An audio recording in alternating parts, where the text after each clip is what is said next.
नमस्कार, मैं हूं सौरभ शर्मा। पाकिस्तान से इस वक्त एक नहीं पांच बड़ी खबरें आ रही हैं। इमरान खान ने अभी एक बहुत बड़ा बयान दिया है। वीडियो जारी करके अपने सपोर्टर्स से कहा है, wait for my next call. इस एक लाइन का मतलब हुआ कि अगले कुछ घंटों के अंदर पाकिस्तान में एक बार फिर बवाल मचना तय है।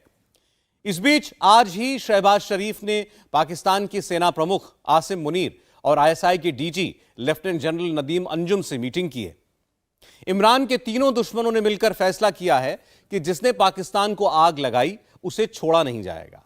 इसका मतलब यह हुआ कि इमरान पर फाइनल असॉल्ट की स्क्रिप्ट तैयार कर ली गई है। इमरान की पार्टी से जुड़े सारे बड़े नेताओं को दौड़ा दौड़ा कर पकड़ा जा रहा है। जो जहां दिख रहा है सबको पकड़ पकड़ कर जेल में ठूसा जा रहा है। तो क्या इमरान के खात्मे का प्लान एक्टिव हो चुका है?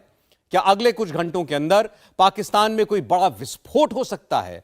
समझते हैं इस रिपोर्ट से।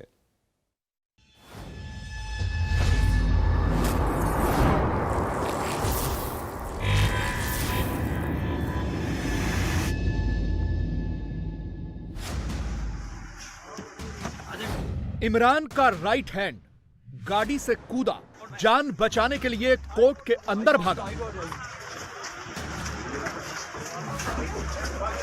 क्लोज फ्रेम देखिए।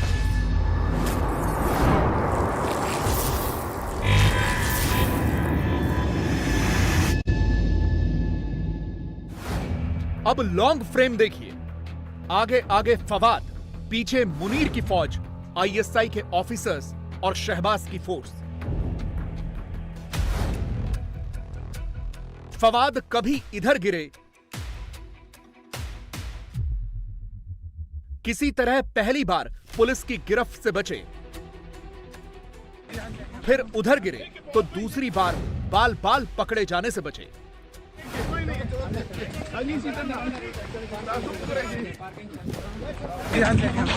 देखिए बहुत भाई, देखिए कोई नहीं।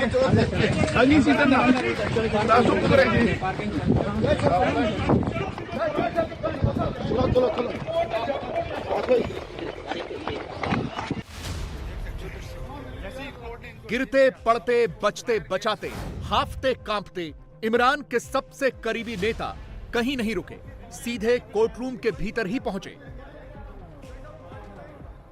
देख सकते हो जैसे ही कोर्ट ने इनको रिलीज किया, वापस बाहर गए तो गाड़ी में बैठे पुलिस ने फिर इनको गिरफ्तार करना चाहा। और ये देखिए फवाद चौधरी साहब को फिर पाने की कोशिश की, जैसे ही वो पंजाब पुलिस उनकी पानी पिलाओ, पानी पिलाओ यार, पानी चौधरी साहब को पानी पिलाए, पानी पिलाए, बेहोश हो रहे हैं यार। इधर रिलैक्स भाई, रिलैक्स छोड़ो यार, छोड़ो। देख सकते हैं इस वक्त की हालत। और ये तब हुआ जब पाकिस्तान की एक अदालत ने उन्हें रिहा करने का ऑर्डर दिया, लेकिन अदालत से बाहर आते ही उन्हें दोबारा पकड़ने का ऑर्डर रावलपिंडी से मुनीर के हेडक्वार्टर से आ गया। देख सकते हैं चौधरी साहब थे जो इस वक्त आपने उनकी हालत देखी है। आप हाईकोर्ट में पहुंचे हैं, बाहर जो ही निकले तो वहां पर पंजाब पुलिस गालबन मौजूद थी जो उन्हें गिरफ्तार करना चाह रही थी। इस वक्त कोर्ट रूम में मौजूद हैं, कोर्ट रूम नंबर 3 में। फवाद चौधरी साहब बड़े ही नाज़रीन बौखलाई हुई इस वक्त सिचुएशन थी। ये उस वक्त हाथ हो गई है इस मुल्क में, वैसे हाथ हो गई है। एक जज हाई कोर्ट पास ऑन करता है ऑर्डर, प्रोटेक्टिव बेल देता है और दहशतगर्दों की तरह उसको उठाया जाता है। हाथ होती है वैसे। चीफ जस्टिस साहब प्लीज आप इस मुल्क को देखें कि क्या चल रहा है। कोर्ट से बेल मिलती है मेरे हस्बैंड को और बाहर गाड़ी लगा के उठाना शुरू हो जाते हैं उनको। फवाद इकलौते नहीं हैं और ये तय मानिए वो पाकिस्तान में आखिरी भी नहीं है। पाकिस्तानी मीडिया का दावा है कि पीटीआई के 7000 दंगाइयों को अलग अलग लोकेशन से गिरफ्तार कर लिया गया है। सिर्फ पंजाब प्रांत में 5000 से ज्यादा को पकड़ा गया है। 2000 को केपी के और इस्लामाबाद से पकड़ा गया है। और यह सिर्फ शुरुआत है, क्योंकि अब पाकिस्तान में किसी भी वक्त कोई बहुत बड़ा बम फट सकता है। पाकिस्तानी आर्मी के हेडक्वार्टर में आसिम मुनीर ने बहुत बड़ा फैसला कर लिया है। तस्वीरें उसी मीटिंग की हैं। पाकिस्तानी फौज ने खुल्लम खुल्ला कह दिया है कि 9 मई को जो कुछ भी हुआ वो एक वेल कोऑर्डिनेटेड प्लान था। मुनीर को सब पता है हमले का प्लान कहां बना, किसने लोगों को भड़काया, हमले के लिए किसने उकसाया। इशारा इमरान की तरफ है। पाकिस्तान में आग लगाने वाला मास्टरमाइंड इमरान ही है और अब इमरान सहित उन सारे दंगाइयों पर पाकिस्तान आर्मी एक्ट के तहत एक्शन होगा। इमरान खान को मार डालेंगे।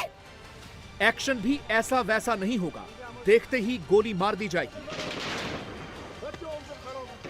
जो भागने की कोशिश करेगा वो भी अब मरेगा, जो आग लगाने की कोशिश करेगा वो भी जलेगा, जो पाकिस्तानी आर्मी के इंस्टॉलेशंस को टारगेट करेगा वो भी भरेगा, और वो भी नहीं बचेगा जो 9 मई को पाकिस्तान के इतिहास की काली तारीख के लिए जिम्मेदार है।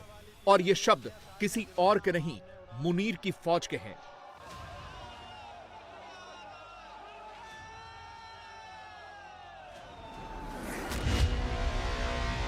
यानी इस वक्त पाकिस्तान में सिचुएशन यह है कि एक तरफ इमरान और उनके समर्थकों की फौज है, दूसरी तरफ शहबाज की सरकार और पूरी पाकिस्तानी फौज है। दोनों में क्लैश कंफर्म है। मंगलवार को इस्लामाबाद में पीएम हाउस में पाकिस्तान की नेशनल सिक्योरिटी कमेटी की मीटिंग हुई।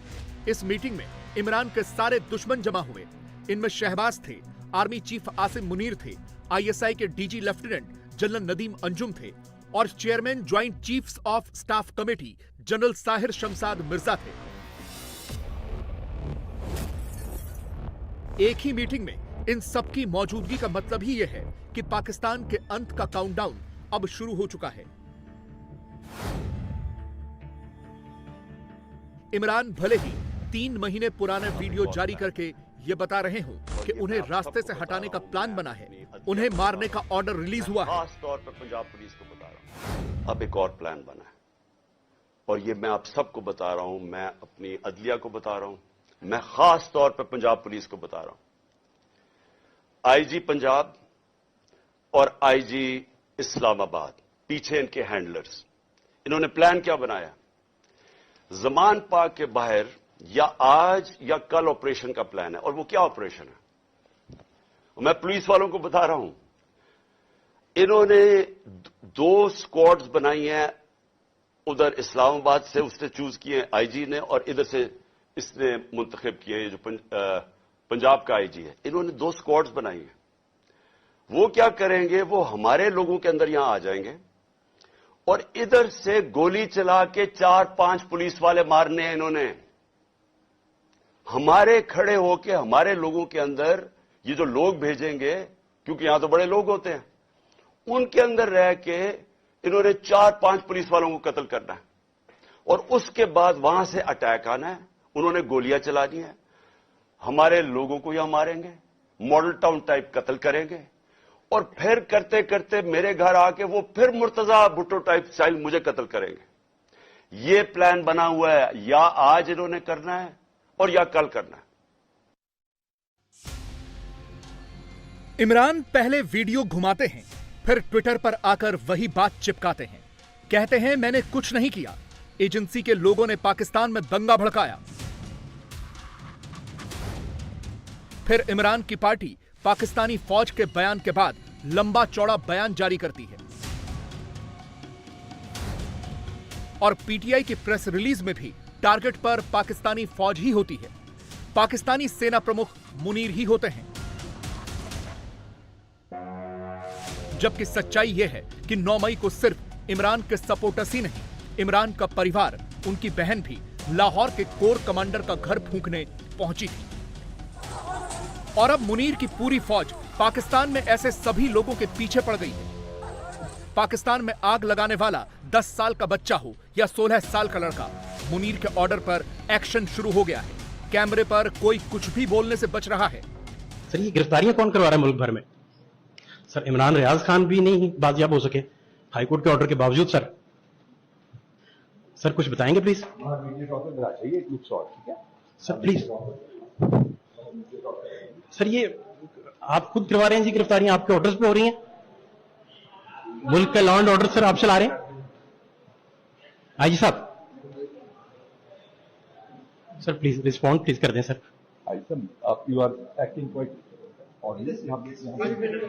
सर गिरफ्तारियां सर कौन करवा रहा है, मैं सिर्फ ये जानना चाह रहा हूँ। और ये मकबूल जान भी उठाए गए सर, हाईकोर्ट जोर लगा लगा थक गया सर चीफ जस्टिस साहब, लेकिन बाजियाबी नहीं सर हुई। आप सर खुद करवा रहे हैं, आपके ऑर्डर्स पे सर हो रही। इमीडिएट ऑफ तशरीफ लाइए, यहाँ आइए जहाँ पे बाकी आपके साथी दोस्त हैं, तशरीफ लाइए। आप इधर बताएंगे जी कौन करवा रहा है गिरफ्तारियां? ये पाकिस्तान के पंजाब प्रांत के वही आईजी उस्मान अनवर हैं, जिनका जिक्र इमरान ने अपने पुराने वीडियो में किया था। और अब सिर्फ एक प्रांत का आईजी नहीं, पूरा सिस्टम इमरान को रास्ते से हटाने के लिए काम पर लग गया है। पीटीआई के जिस नेता ने इमरान के ऑर्डर पर पाकिस्तान में आग लगाई, सबके पोस्टर्स छप गए हैं। शहबाज की सरकार मुनीर की फौज और आईएसआई के साथ मिलकर सबके ऑडियो वीडियो रिलीज कर रही है। कुछ सैंपल्स देखिए। अस्सलाम वालेकुम दोस्तों, कोई किसी का इंतजार ना करे, आपको जगह बताई गई है। आप अभी निकले आलम इस्लाम की लीडर इमरान खान के ऊपर तशद्दुद करके, ये जो खुद को खुदा समझते हैं जमीन पर, तशद्दुद करके उनको गिरफ्तार कर लिया गया है। सारे आपको जो जगह दिखाई गई थी वहां पे निकले, इस वक्त अपने शहरों के अंदर निकले और पाकिस्तान को इन जो खुद को खुदा समझते हैं इनसे निजात दिलाए। गुलामी का वक्त खत्म हो रहा है, इनकलाब का वक्त आ चुका है, हकीकी आजादी का वक्त आ चुका है। निकलो पाकिस्तान की खातिर, निकलो अपने मुस्तकबिल की खातिर, निकलो अपने बच्चों की खातिर। कोर कमांडर उत्थे सारी दुनिया इकट्ठी हुई है। कोर कमांडर हाउस, हाँ तो शेखपुर वाले फिर उत्थे पहुंच गई है। हाँ फायरिंग हुई है, पहले तो हवाई फायरिंग हुई है कोई 4-5 मिनट, फिर सुना है कोई एक आध उन्होंने बस्ट मारा, 3 लोगों को गोलियां लगी। डॉक्टर यास्मीन साहिबा की तरफ से हमें क्लियर इंस्ट्रक्शंस है, उनका हुक्म है कि कोर कमांडर हाउस को आग लगाएंगे। एजाज चौधरी साहब ने भी मुझसे वादा किया है, हम रुकेंगे नहीं। तमाम पीटीआई के टाइगर्स कोर कमांडर के घर फौरी तौर पर पहुंचे। सोचिए, नवाज शरीफ की पार्टी की नेता मरियम औरंगजेब मंगलवार दोपहर इमरान के समर्थकों का पीटीआई के नेताओं का ऑडियो ऑन कैमरा रिलीज करती हैं और उसके थोड़ी देर बाद यह तस्वीर सामने आ जाती है, जिसमें रिहा होने के बाद फवाद चौधरी गाड़ी में आगे बढ़ते हैं। सामने से पंजाब पुलिस की गाड़ी आकर रुकती है और उसमें खड़ा पुलिस वाला सीधे फवाद की तरफ झपट्टा मारता है, दबोचने के लिए दौड़ पड़ता है। ऑन कैमरा अपहरण की कोशिश होती है। आज वजाहतें ये कह दे रहे हैं कि ये जो कुछ 9 मई को हुआ ये उन्होंने नहीं कराया, ये एजेंसीज ने कराया है। तो इमरान खान साहब से सवाल ये है कि मुराद सईद जिनकी ऑडियो और पैगामात अवाम ने सुने, क्या वो एजेंसी के बंदे हैं? क्या आपको लगता है कि ये बात सब मान लेंगे? आप जिस दिन जेरे हिरासत थे, आपको सुप्रीम कोर्ट की मेहमान नवाजी में पुलिस लाइन गेस्ट हाउस से जब इस्लामाबाद हाई कोर्ट लाया जा रहा था, आपने अदालत के कमरे के अंदर से कहा तैयार हो जाओ और अगर मुझे गिरफ्तार किया तो जो 9 मई को हुआ उससे ज्यादा रद्द अमल आएगा। तो आपके मुंह से क्या एजेंसी बोल रही थी? ये तो आपने खुद बातें की हुई हैं कि जला दो, रुकावटें हटा दो, पुलिस वालों को मारो। इस वक्त इमरान खान की धड़कनें बढ़ी हुई हैं। पाकिस्तान का पूरा सिस्टम किसी तरह यह साबित करने पर जुटा है कि नियाजी खान मुल्क का गद्दार है और गद्दार को रिहाई नहीं, फांसी दी जाती है। जब चंगेज खान एक शहर, इसीलिए मंगलवार शाम को इमरान खान ने अपना एक और वीडियो जारी किया और अपने ऊपर मंडरा रहे मौत के खतरे को देखते हुए एक बार फिर पूरे पाकिस्तान को जलाने का वीडियो रिलीज कर दिया। दुनिया में जुल्म की दास्तानें टीवी पे चलाई जा रही हैं, लोगों के घर तोड़े जा रहे हैं, उसकी वीडियोस बना के सोशल मीडिया और टीवी पे भी चल रही है। औरतों से कभी इस तरह का जुल्म नहीं हुआ और ऐसी उनसे बेहुरमती नहीं की गई जो आज हो रही है, लेकिन वो सबके सामने है। लोगों को सड़क पे खड़े हैं, उनको उतारते हैं, जेलों में डालते हैं, हर किस्म का खौफ फैलाया किस लिए जा रहा है कि आवाम को बताएं कि हमारे सामने कोई खड़ा होगा तो उससे इस तरह का जुल्म किया जाएगा ताकि अवाम गुलाम बन जाए। मेरे पाकिस्तानियों, ये है वक्त अपनी आज़ादी लेने का। हकीकी आज़ादी के लिए हम सबको कुर्बानियाँ देनी पड़ेंगी। जिस वक्त अवाम ने फैसला कर लिया, हम आज़ाद हो जाएंगे। आपने ये खौफ के बुत को तोड़ना है और जब भी अगली कॉल आए, आपने अपने हकूक, अपनी आज़ादी के लिए सड़कों पर निकला है।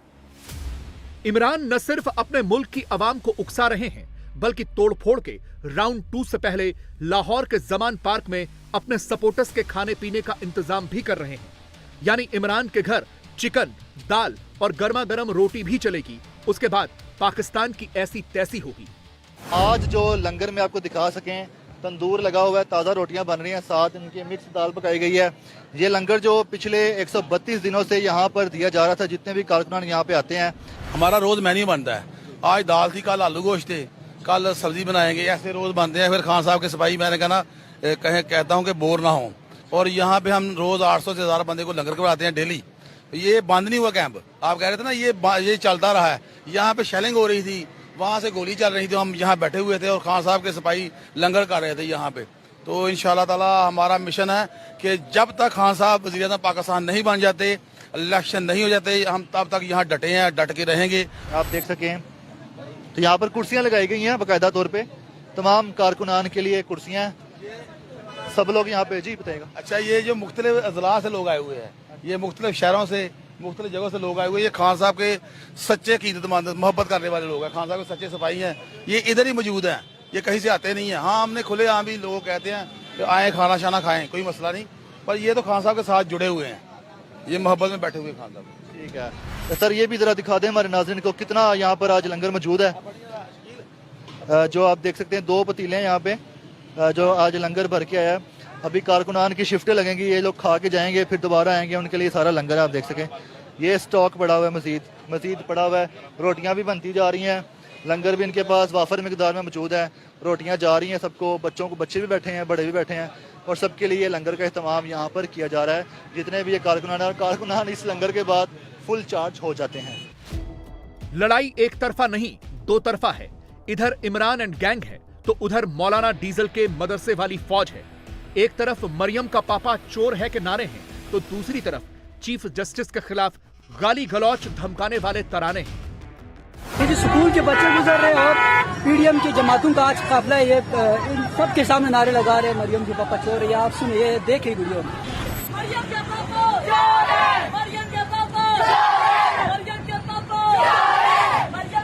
यहाँ पर आज मौलाना फजलुर रहमान का धरना है, सारे पीडीएम पहुंचे हुए और ये नारे लगा रहे हैं, क्या देखे। जस्टिस कुत्ता, चीफ जस्टिस कुत्ता, चीफ जस्टिस कुत्ता, चीफ जस्टिस कुत्ता, चीफ जस्टिस कुत्ता, चीफ जस्टिस कुत्ता, चीफ जस्टिस कुत्ता। पाकिस्तान से लेटेस्ट अपडेट यह है कि शहबाज, मुनीर और आईएसआई के डीजी की मीटिंग में बड़ा फैसला हो गया है। जिसने पाकिस्तानी फौज के इंस्टॉलेशन पर हमला किया, उन सब का हिसाब होगा। इमरान खान के खिलाफ दंगा भड़काने के मामले में 30 नए केस दर्ज कर लिए गए हैं। और जिस तरह न इमरान पीछे हट रहे हैं, न पाकिस्तान के एस्टेब्लिशमेंट, उससे तो यही लग रहा है कि अगले कुछ घंटों में पाकिस्तान फिर से जलने वाला है। शर्म नहीं आती? ओ भाई, मैं देती हूँ तुम्हें 6 महीने। आओ, लीडरों को पकड़ रहे हो और मार धाड़ कर रहे हो, उनको नंगा कर रहे हो। इन लीडरों को पकड़ के तुम क्या माशियत ऊपर ले जाओगे? डॉलर नीचे ले आओगे? क्या करोगे तुम लोग? तुम लोगों को मैं लिख के देती हूँ, 6 महीने ले लो पाकिस्तान, सब कुछ लेके जाओ ऊपर, पाकिस्तान को चलाओ। अगर नहीं चला तो मुंह काला करके निकल जाना यहाँ से, दफा हो जाना इस मुल्क से। तुम लोगों से ना पाकिस्तान चल सकता है, ना अवाम चल सकती। अवाम आप तुम लोगों के हत्थे नहीं चढ़ेगी। अवाम को शऊर आ चुका है, अवाम जाग चुकी है। तुम बेनकाब हो चुके हो। तुम लोगों ने जो हमारे घरों पे हल्ले बोले हैं, हमारे घरों पे जो तोड़फोड़ की है, हमारे बच्चों को तुम लोगों ने डराया है, इंशाल्लाह याद रखना, इसका जवाब तुम्हें देना पड़ेगा। तुम्हारे आने वाली नस्लें भी कभी हुकूमत में नहीं आएंगे। और याद रखिएगा, खान साहब हमारी रेड लाइन है, खान साहब हमारी रेड लाइन है। हमने आपको चीख के बता दिया, खान साहब हमारी रेड लाइन है। आइंदा कभी गलती से भी मैली आंख से भी देखने की कोशिश करना, क्योंकि हमारी धड़कनों में बस चुके हैं, हमारे जिस्म में खून की तरह दौड़ रहे हैं, हमारा जज्बा और जुनून है। और याद रखना, खान साहब हमारी रेड लाइन। कांग्रेस पार्टी के 2 नेता एक साथ चुनाव लड़े, एक साथ चुनाव जीते, मोदी की पार्टी को हराया। उनकी अपनी पार्टी ने इसे सबसे बड़ी जीत के रूप में प्रोजेक्ट किया। लेकिन पिछले 3 दिनों से झगड़ा चल रहा है, पहले मैं मुख्यमंत्री बनूंगा कि पहले मैं मुख्यमंत्री बनूंगा। लुटियंस दिल्ली के एक बंगले 10 राजाजी मार्ग में मान मनोबल चल रहा है।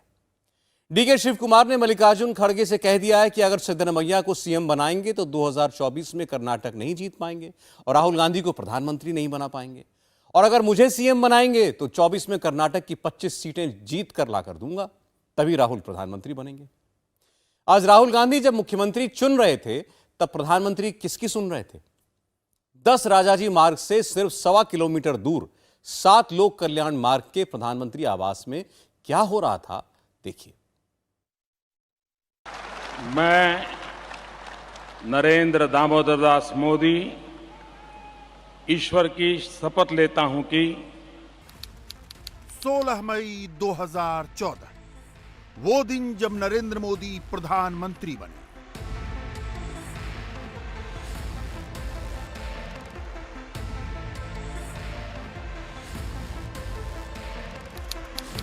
और अब 16 मई 2023 जब मोदी प्रधानमंत्री की कुर्सी पर 9 साल पूरे कर चुके हैं।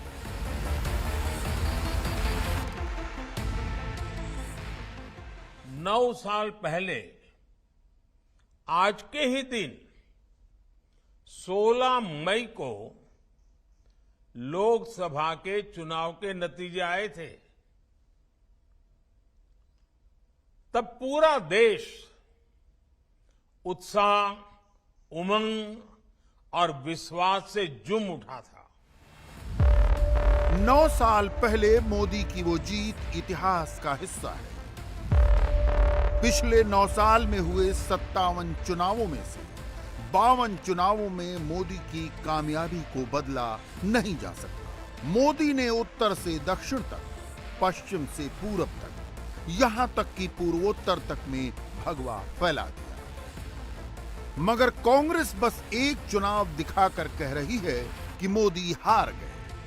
यहां से मोदी मैजिक खत्म, मोदी का करिश्मा खत्म, मोदी की लोकप्रियता खत्म, मोदी के अच्छे दिन खत्म। बीजेपी की ओर से प्रचार कौन कर रहा था? सिर्फ प्रधानमंत्री। तो मैं समझता हूं हमारा जो निर्णायक जीत है वो प्रधानमंत्री के लिए एक निर्णायक हार भी है। बेशक कर्नाटक में कांग्रेस जीती है, उसका खुश होना बनता है। मुख्यमंत्री चुनने में परेशानियां हैं, फिर भी कांग्रेसी कार्यकर्ताओं का जोश हाई है, होना भी चाहिए। बीजेपी को झटका लगा है, ये चुनावी राजनीति की हकीकत है। एक पार्टी जीतेगी तो दूसरी पार्टी हारेगी। कांग्रेस इसे अलग डायरेक्शन में ले जा रही है। बौखलाए हुए तो जो हिंसक प्राणी यदि घायल हो जाए तो क्या होता है? और हमला करता है, तेज हमला करता है।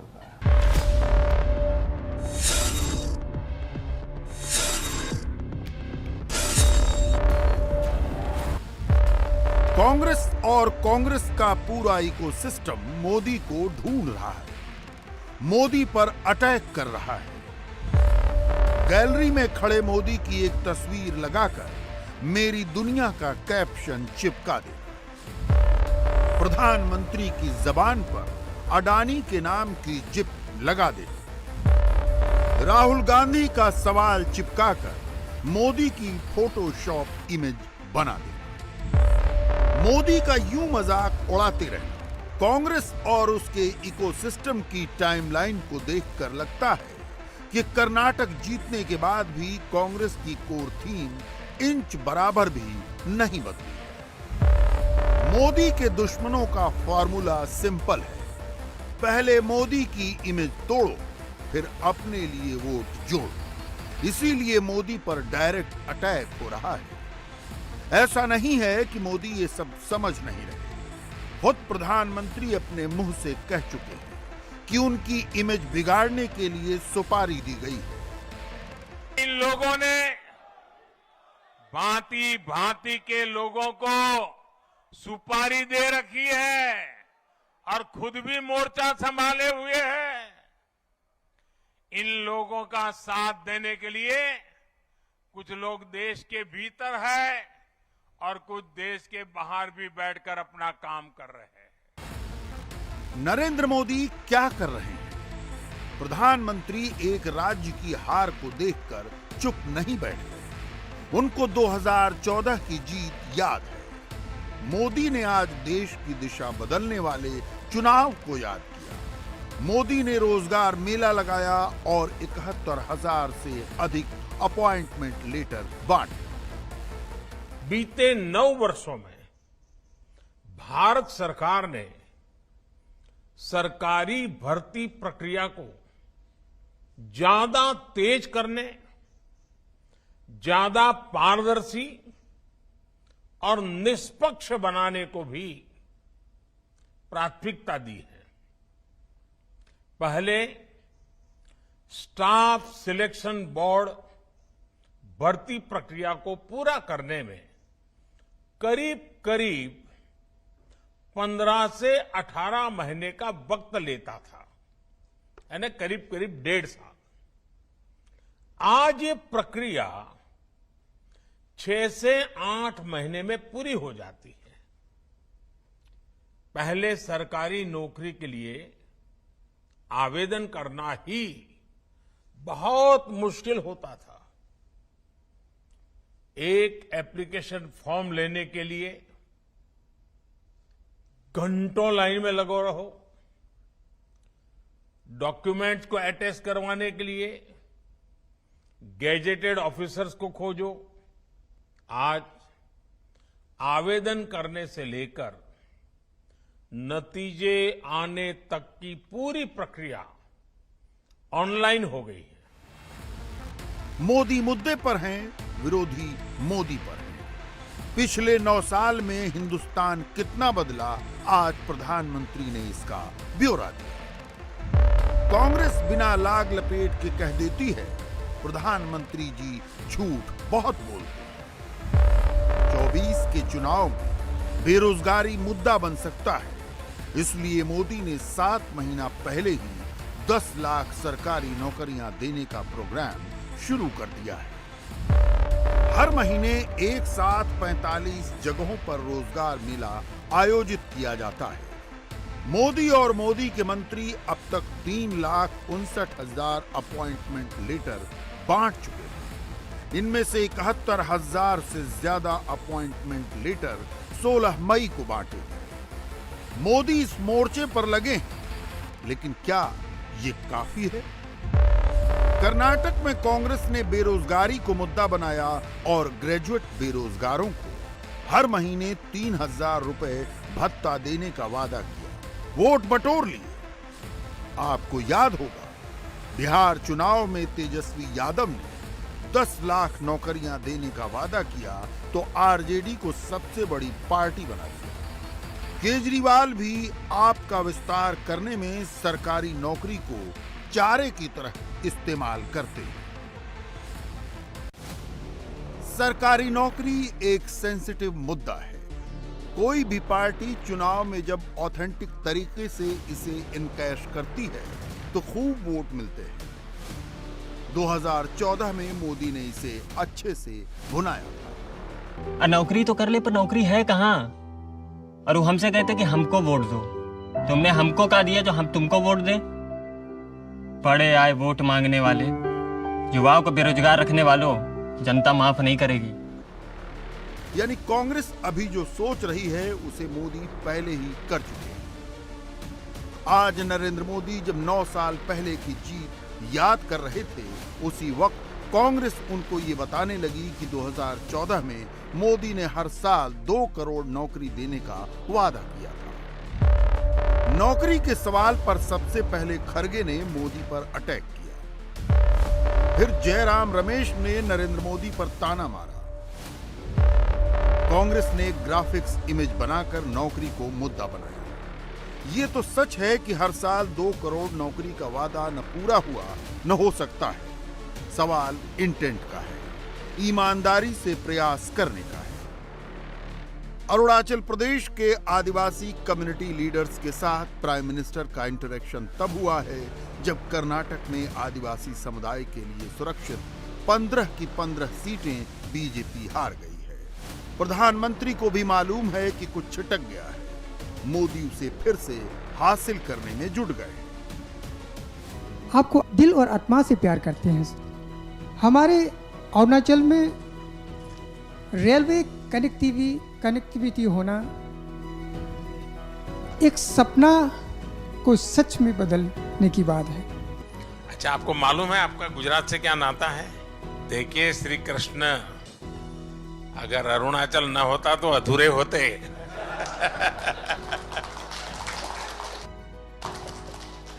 रुक्मणी की श्री कृष्ण से शादी हुई तो ये अरुणाचल का सीधा नाता गुजरात से है। नरेंद्र मोदी के जो विरोधी कर्नाटक के डेटा को बहुत बारीकी से पढ़ रहे हैं, उनको कुछ और डेटा भी देखने चाहिए। 2019 के लोकसभा चुनाव के बाद से जितने भी राज्यों के चुनाव हुए, उनमें बीजेपी का वोट शेयर लोकसभा चुनाव से घटा है। कर्नाटक की 28 लोकसभा सीटों पर 2019 में बीजेपी को 51% वोट मिले। 23 के असेंबली चुनाव में वो 36% रह गया। गुजरात में लैंडस्लाइड विक्ट्री दर्ज करने पर भी बीजेपी को उतने वोट नहीं मिले जितने वोट लोकसभा चुनावों में मिले थे। 19 में बीजेपी को 62% वोट मिले थे। 2022 में वो 52% रह गया। उत्तर प्रदेश में यही हुआ था। 2019 में 50% और 2022 के असेंबली चुनाव में 44%। पश्चिम बंगाल की 42 सीटों पर बीजेपी को 41% वोट मिले थे। विधानसभा चुनाव हुए तो बीजेपी का वोट शेयर घटकर 38% रह गया। इससे पहले हरियाणा में लोकसभा की 10 सीटों के लिए बीजेपी को 58% वोट मिले थे। विधानसभा चुनाव में उसे 36% वोट मिले। महाराष्ट्र में लोकसभा की 48 सीटों के लिए बीजेपी और उसकी सहयोगी शिवसेना ने 51% वोट हासिल किए थे। मगर जब विधानसभा चुनाव हुए तो इन दोनों दलों को 43% वोट मिले। झारखंड की 14 लोकसभा सीटों पर बीजेपी को 56% वोट मिले थे, मगर असेंबली इलेक्शन में वोट शेयर घटकर 41% रह गया। दिल्ली की 7 सीटों पर बीजेपी ने 57% वोट हासिल किए, लेकिन विधानसभा चुनाव में उसका वोट घटकर 40% रह गया। असम की 14 सीटों पर बीजेपी का वोट शेयर 47% था। विधानसभा चुनाव में बीजेपी का वोट घटकर 45% रह गया। मुख्यमंत्री चुनते समय वोटर लोकल मुद्दों को ध्यान में रखता है। वही वोटर जब प्रधानमंत्री चुनता है तो नेशनल मुद्दे पर सोचता है। लोकसभा के चुनाव में जब नरेंद्र मोदी वर्सेस राहुल गांधी होता है तो वोटर मोदी के नाम पर ही बटन दबाता है। 2013 में कांग्रेस कर्नाटक जीती थी। 2014 में उसी कर्नाटक में भाजपा ने स्वीप किया। 2018 में एक राज्य नहीं, मध्य प्रदेश, छत्तीसगढ़ और राजस्थान, तीनों राज्यों में दिसंबर 2018 में कांग्रेस जीती।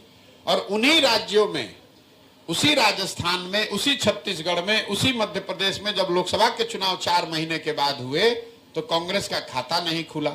तो मेरा जो अपना छोटा अनुभव है, चुनावों को आपको बस उसी संदर्भ में देखना चाहिए। ये जरूर दिखाता है कि भाजपा की क्या गलती है, कमी है, वो ठीक बात है, लेकिन कर्नाटक में ऐसा हुआ इसलिए कल होकर लोकसभा में भी ऐसा होगा, या उत्तर प्रदेश में भाजपा जीत गई इसलिए भाजपा ही जीतेगी, ये बातें नहीं है। मेरा उनको इतना ही सुझाव, बिन मांगा सुझाव है कि आप बहुत ज्यादा उत्साहित न हो। जीत मिली है वो अच्छी बात है, लेकिन ये जीत आगे के जीत का गारंटी नहीं है।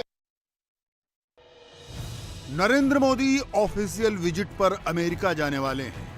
वहां उनकी मुलाकात प्रेसिडेंट जो बाइडेन से होगी। मोदी से पहले राहुल गांधी ने अपना टूर प्रोग्राम सेट कर लिया है। 31 मई से राहुल का अमेरिका दौरा शुरू हो जाएगा।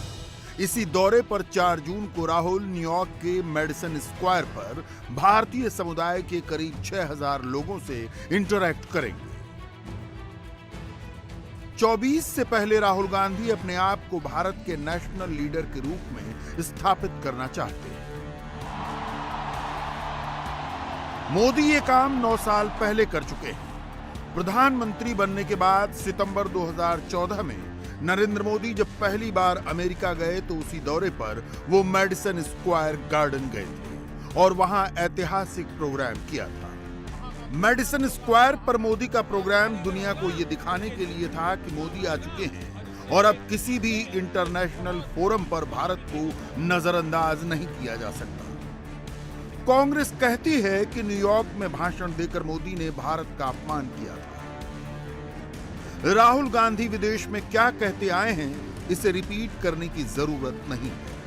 फिर भी ये याद दिलाना जरूरी है कि राहुल के भाषण पर उठे विवाद के चलते इसी साल संसद का पूरा एक सत्र बर्बाद हो चुका है। प्रधानमंत्री मोदी जितनी शिद्दत से 16 मई 2014 को याद करते हैं, कांग्रेस के नेता उतनी ही शिद्दत के साथ 2004 को याद करते हैं। क्या 2024 में 2004 रिपीट हो सकता है? 2004 में कांग्रेस ने 145 सीटें जीतकर सरकार बना ली थी, लेकिन 2004 का फॉर्मूला 2024 से बिल्कुल अलग था। सोनिया गांधी कभी भी अटल बिहारी वाजपेयी के खिलाफ नहीं गई। कांग्रेस इंडिया शाइनिंग वर्सेस गरीबी के मुद्दे पर ही टिकी रही। कांग्रेस ने 145 सीटें जीती तो बीजेपी की सीटें 138 रही। 2004 में बीजेपी का कोएलिशन हारा, कांग्रेस का कोएलिशन जीता। राहुल गांधी की लीडरशिप में मेन शिफ्ट यही आया है कि अब प्राइम मिनिस्टर पर डायरेक्ट अटैक किया जाता है और ये तो कई बार साबित हुआ कि मोदी से सीधे टकराना मतलब बाद में पड़ेगा पछताना। इंडिया टीवी हर वक्त हर जगह डाउनलोड करने के लिए सर्च करें India TV news Google play store या ऐप स्टोर पर।